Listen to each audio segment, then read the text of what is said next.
Hi, I'm Tim. Welcome to episode number 49 of MyDenmarkTV.com.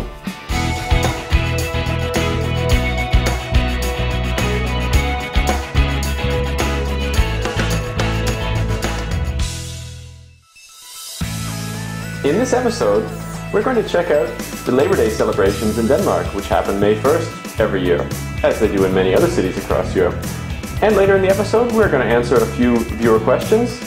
And we had a lot of those thanks to the contest we ran a couple weeks ago, where we were giving away free Segway rides.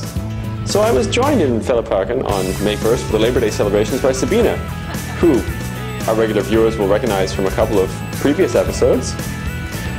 It was a good time on May the 1st. As usual, there was, I don't know how many, tens of thousands of people in Fælledparken. Maybe hundreds of thousands, at least joining in the celebration of Labor Day, I think. I remember we had to wait, some of us had to wait for some other guys to do the shoot because everything was totally jammed traffic-wise. It was very, very busy in Copenhagen, the sort of corridor down from Kongens Nytorv all the way down to Fælledparken. Yeah. And I think that kind of shows how if a big event happens in Copenhagen, everything just kind of stops and jams because everybody wants to join in. That's true, that's true. It was fun. Yeah. It was interesting that the celebrations take place in Fælledparken, because that is Copenhagen's oldest and largest park. I think it was founded in around the turn of the 1900s. That's true.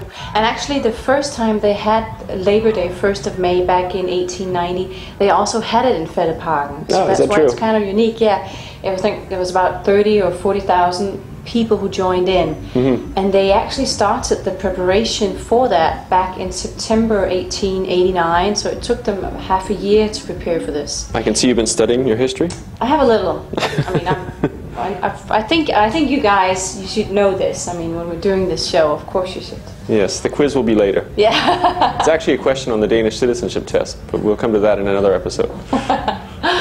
But did you know actually that the whole thing started in Australia back in 1856? I did not. I did not. They were the first to have the idea to manifest a way to try and get 8-hour Labor Day instead of 14 to 16 hours, which was also a big hassle in Denmark back in 1960.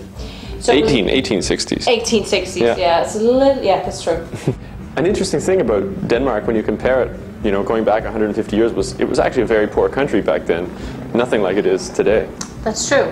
I think the way that they celebrated Labor Day back then is the same today, because of course they were poor and they needed a transition, but they also were people who like to have a party, you know, at any occasion. And still we do today. I mean, 1st of May is of course about, you know, the political statement, but it's also very much about just getting together, hanging out in the park, having some beers, listen to music, and have a good time, as we do in any occasion that we can. So it's really a big thing. Yeah. So thanks for that light history lesson for our viewers. You're very welcome. I enjoyed it, and I would say, or I would hope that I gave you guys a chance to at least have one party a year here in Denmark if you ever come by 1st of May. It's a very good opportunity. Probably the best thing to do that day of the year. Probably, yeah, I would say. Last week, Luan and I took the opportunity to answer a few of the viewer questions that we received a couple weeks ago when we ran the contest for a free Segway ride, compliments of segwayfun.dk. You may recall that in the episode where we started this contest, we had a segment at the raw food restaurant called 42 Degrees Raw. So Barbie Hartman asks us to suggest a drink to go with the salad that we ate actually in that episode and that we saw made. Well, Bobby, I would have to say a smoothie is a safe bet, but maybe a more interesting thing would be a beer. There's a load of Danish microbreweries. They've become very popular in the last years. Urbeck is one of my favorite ones, so I'd pick one of the Urbeck beers to go with that salad. It's a good idea. Actually, I think we should definitely make an episode on this later. It's definitely in the plans. Yeah. Thank you, Bobby. Zakia Ahmad wants to know, is there any corruption in the society of Denmark? Well, it's actually a pretty good question. Yeah. The level of corruption in Denmark is not as high as any other country. No, definitely not. When you compare it to other countries in Europe, like the Baltic countries, for example, Poland, Greece, Spain, Turkey, yeah. I mean, there's Italy. There's certainly a completely different level of corruption than you would ever see in Denmark. of course, Denmark does have its share of scandals once in a while. Oh, yeah. There was a great one in the last couple of years involving a guy called Stein Bagger. Bagger, yeah.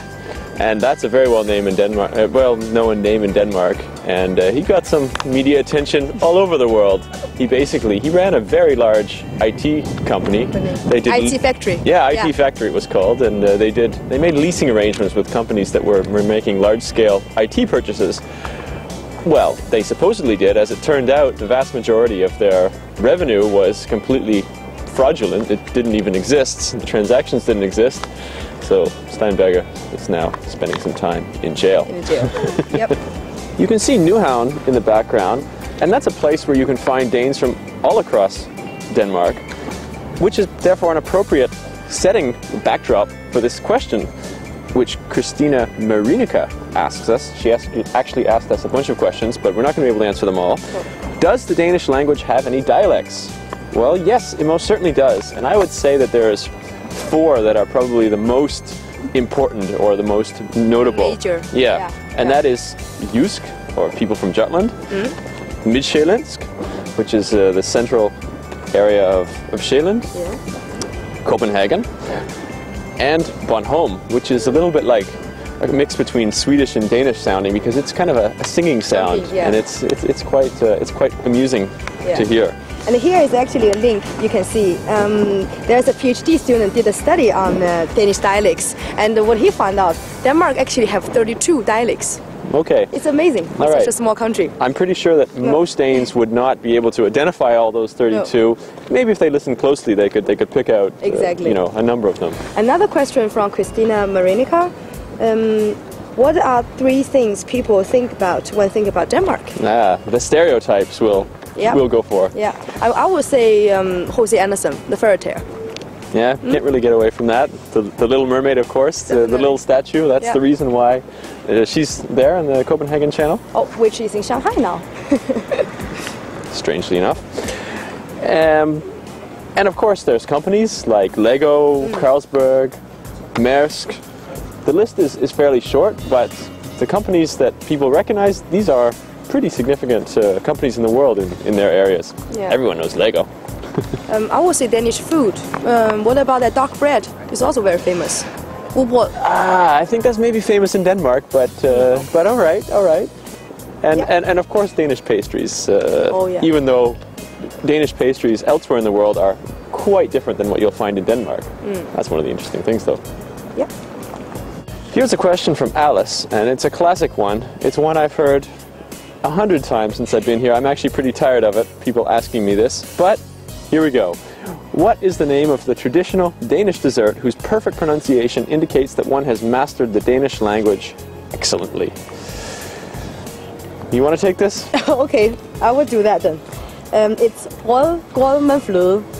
Correct, and what does that means it's a strawberry rice porridge with cream. Yeah. It's a strange dessert.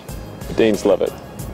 And the last question? The last question is from Daruni Boryak, again, sorry about that pronunciation, who asks if we would consider extending the episodes to half an hour. Or an hour. Well, we would love to, of course. It would be fantastic. We've talked about it, and if only we had more time, sure, we'd do it. And to be honest, we're not sure whether our viewers have the time to be watching, a half-hour episodes every week. Yeah. But we are specifically thinking about a couple of ideas that could fit into a longer format, but we haven't decided anything yet. So, we're at the closing. Yeah. Thanks for all your questions. It was a fantastic response to the contest.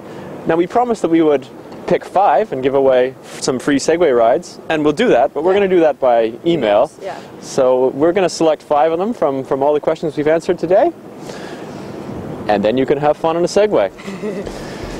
So that's about it. Yeah. Don't forget, you can subscribe to the show if you've just stumbled on this episode for the first time. The subscription box is right there. Leave us some more comments if you have more questions that you want to ask, or want to comment on the comments that we've made, or any of the questions that people have asked and you feel like you could say something about. Leave comments below. We love to hear from you, and so do our viewers. And of course, last but not least, don't forget, you can visit us on Facebook, facebook.com/mydenmarktv. We'll see you next week. Yeah, see you next Wednesday. Bye.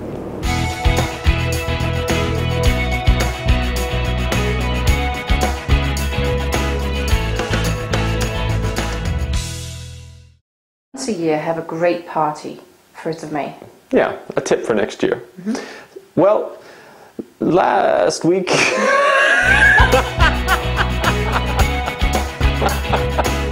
That was good.